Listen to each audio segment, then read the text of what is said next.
छत्तीसगढ़ हुकूमत ने बड़ा फैसला किया है। सरकार अब गोबर के बाद गौमूत्र भी खरीदेगी। 28 जुलाई से रियासत में गौमूत्र की खरीदारी होगी।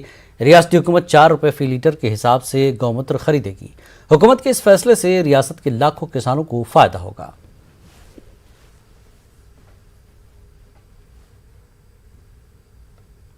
मध्य प्रदेश में दूसरे मरहले के बल्दियाती इंतखाबात के वोटों की गिनती कल होगी। सूबे के 43 अजला के 214 बल्दियाती इदारों की वोटों की गिनती को लेकर स्टेट इलेक्शन ने पूरी तैयारी मुकम्मल कर ली।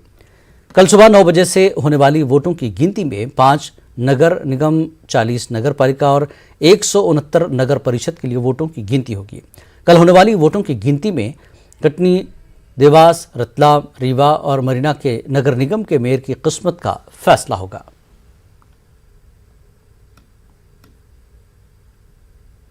खबरनामे में